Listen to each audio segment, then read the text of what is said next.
So I want to talk to you about why Raheem Shaheed's yards per route run doesn't matter, and in fact, yards per route run is being used overly as a magic number, a number that is meant to tell you whether a player is good or bad early in their career.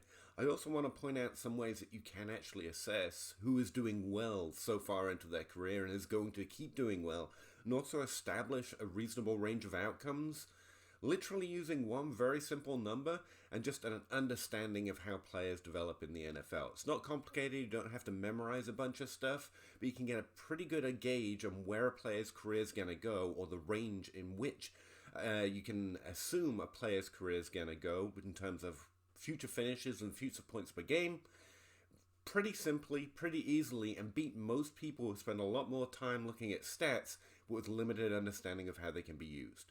So let's get into it. First thing I want to point out is I'm not attacking anyone with this idea that quoting a number that is positive sounding is bad. Essentially, it's a rhetorical device.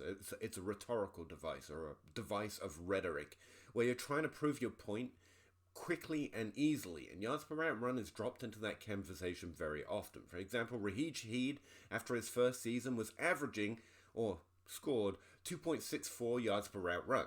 And it sounds great. The average for a top 24 player is around 2.2. Raheem Shaheed is an undrafted free agent who had relatively little interest in rookie ADP or just broadly ADP and value in general, and suddenly has this really solid number and a stat that everyone knows and respects. But that number quoting, or the magical number syndrome, kind of misleads you. What I've got here is a table filtered to all players drafted since 2018 and the yards per route run after their first 185 routes. So it's not just their rookie season, it's after they've run 185 routes. What was their yards per route run? What you'll notice is there's two interesting players. Rashee Rice is already averaging in his rookie season in 2023 over 2.4 yards per route run. And Raheem Shaheed, after his rookie season, was averaging 2.6 yards per route run after his first 185 routes. And the reason I set that marker is because that's literally how many routes he ran in his rookie season. Everyone else might be playing into their second season before they get 185. Most rookies with decent draft capital get around 300 routes in their rookie season, again, just for reference. However, what I've highlighted as well is everyone else who's getting a well above average yards per route run, and we don't even have to get into the conversation of the fact that yards per route run shouldn't be read out of the context of their ADOT, and also who their quarterback is and how scoring the offense is, and the way that yards per route run can actually be useful. Digging in and making further models on yards per route run is a really interesting facet, or a really interesting way to go in Dynasty, but what I want to talk about is how it's mostly used by most of us, which is as description of how good a player is X number of routes into their career. Yards per route run doesn't stabilize or can predictive of what you should expect them to do on average in the long term after 185 routes. It doesn't really stabilize after 300, but it's at least a fair boundary for how many high-drafted players, how many routes well-drafted players typically run in their first season, and after their first season, numbers kind of start to stabilize. In fact, stabilization is something you might want to look into, because most stats don't stabilize until well into a player's career, to the point that you begin to get the idea how early or how much we're jumping the gun, assuming a player is good or bad at any one particular thing. The quintessential example being yards per carry, which doesn't stabilize until you're basically Frank Gore and have retired from the NFL. Most numbers stabilize a little earlier than that, but yards per route run still isn't stabilizing around 185. And more importantly, ignoring all the statistical junk, yards per route run is not highlighting the right players 185 routes into their career. That's all you have to know. It's not really doing it 300 routes. Yards per route run does not beat points per game in terms of predicting a player's range of outcomes or future scoring potential after 185 routes. It doesn't beat it after 300 routes. It doesn't beat it after a Frank Gore length career. Points per game always wins the R-squared game of predicting what a player's future is likely to bring in terms of fantasy. That's not everything, and it's not a pure synonym for talent, by the way. This isn't Raheem Shaheed, therefore, is not talented because he's got a 2.6 yards per route run.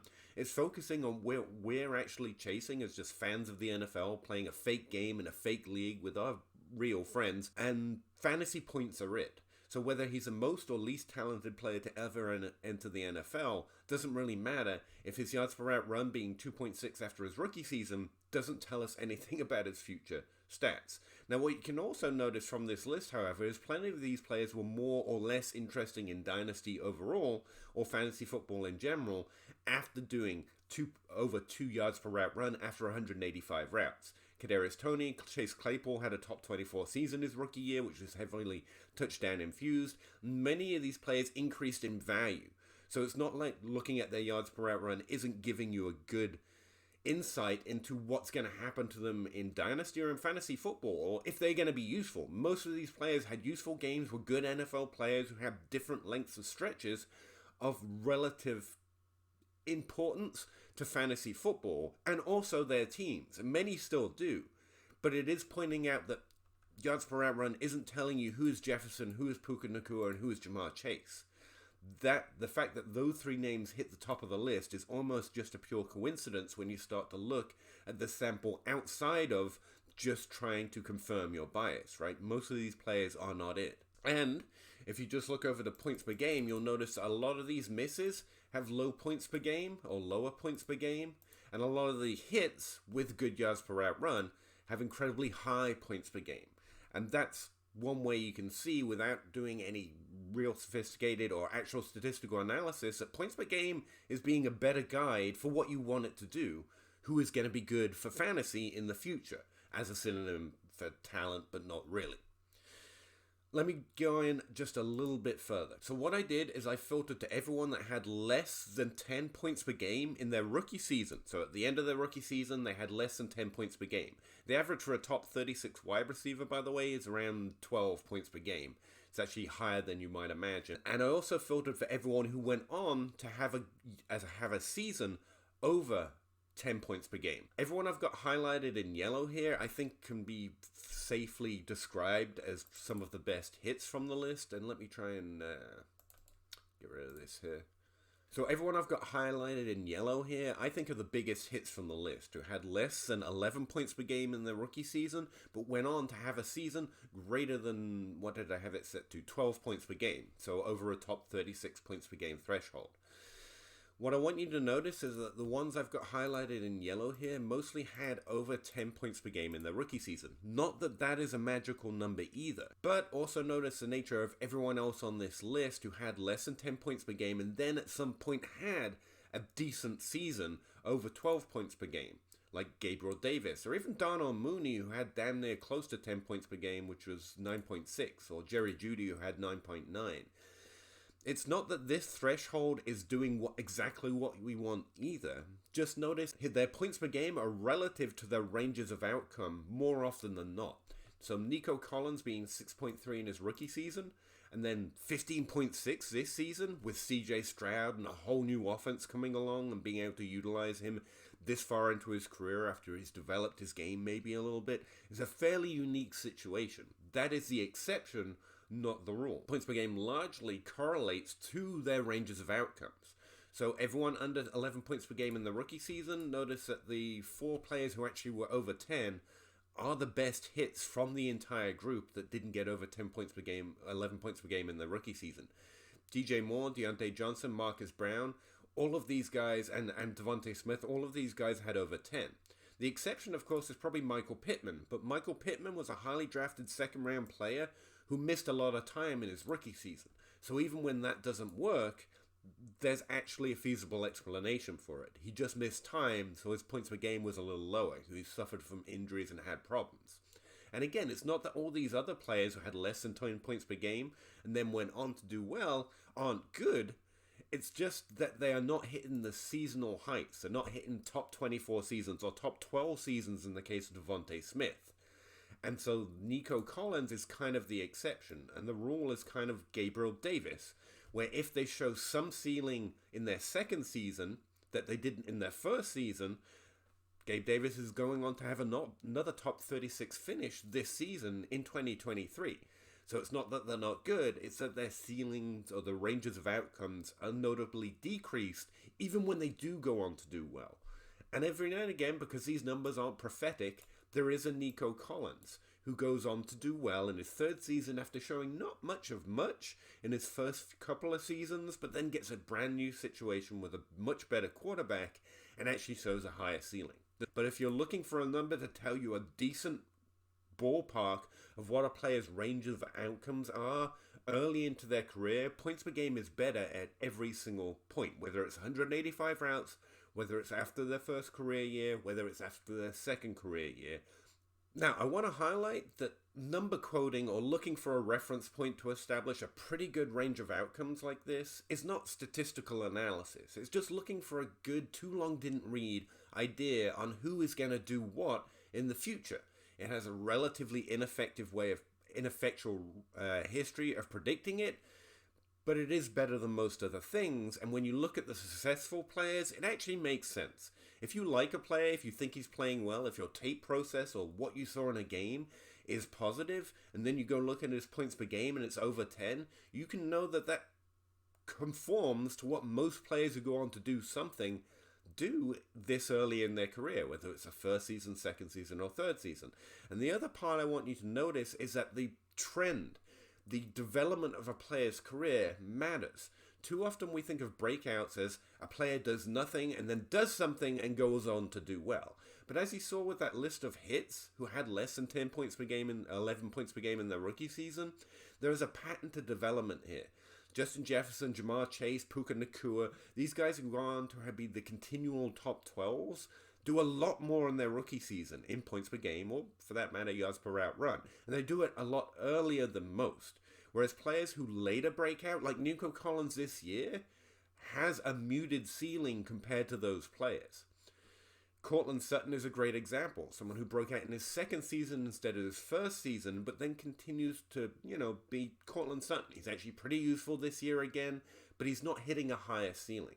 As we looked at when we looked at the breakout trends every offseason, we note that players who break out, or the development of a player's career, the career arc of how well they do, both in the NFL with yards per route run or in fantasy with points per game, actually affects their likely range of outcomes. So Nico Collins this year hitting 15 points per game is incredibly positive for his overall outlook and says something great about what he's managed to do in the NFL as a player. But in terms of his range of outcomes, it doesn't mean that he now has a CeeDee Lamb or a Justin Jefferson or a Jalen Waddle type expectation. It's less than what they've done because he's always done less than what they have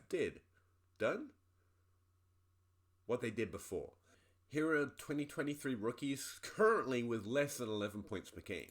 Rashee Rice and Jaden Reed have a positive range of outcomes because of the list we just saw. But also it's not Jefferson, it's not Chase, it's not really Michael Pittman. But it could be Deontay Johnson, if they're lower drafted especially. Something like Rashid Shaheed and Jacoby Myers having lower points per game in their rookie season matters, because draft capital seems to affect how much you can do, how early in your career. It's one of the modifying features, and it's one of the reasons why what Rashid Shaheed doing this year is actually more positive, because he was so low drafted. You would expect him to have a lower points per game in his rookie season, despite that yards per route run after 185 routes. So that's actually one of the more positive features on his profile. Whereas Rashee Rice and Rashid Shaheed are doing well. They have Donald Mooney kind of ranges of outcomes, but not Jefferson and Chase. Jackson Smith-Njigba doing so poorly this year relative to the average with 8 points per game is concerning. It's what we've been talking about in the Dynasty Grind almost every week. Can we make a Michael Pittman-like exception for Jackson Smith-Njigba because of the situation he's in? I don't know. We made an exception for Treylon Burks last year, and that didn't work out so well. We made an exception for Rashad Bateman last year, and that's not working out so well because of further health concerns.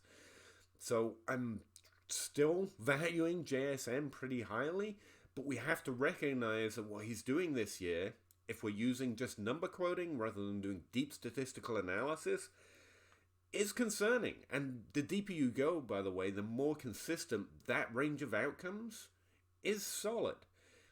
And of course, the rookies getting over 11 points per game this season are the ones you already know about. They're Puka Nacua, Jordan Addison, Josh Downs, Zay Flowers, and Nathaniel Dell, or Tank. Just paying attention to points per game, the history of it, and understanding that players tend to progress upwards through their career, but not exponentially after one breakout season. Players don't break out and do everything that anyone can do after that. They tend to increase. That draft capital or missed time is a possible adjustment to expectation based on how far they are into their career. If they're undrafted, you still have a little more hope if their points per game isn't quite hitting what you thought or what you really hoped for.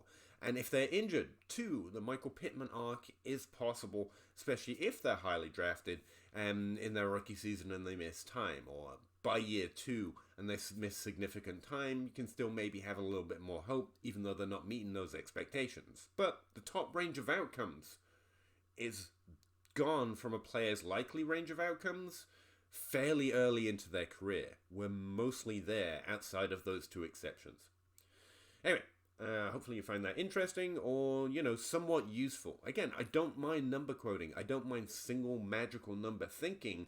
But if you're going to use one, use points per game and use it in the context of a way a player develops in their career, not as a mic slam. Unless you're on a podcast and you got to beat who you're talking to, obviously, then you're allowed to use numbers however you want, just to prove them wrong, even though it doesn't prove anything but works, I guess. But for our purposes, just Dynasty grinders trying to get better, you should know what these numbers are useful for and what they're not useful for. But anyway, thanks again for checking it out, and I'll see you in the next one.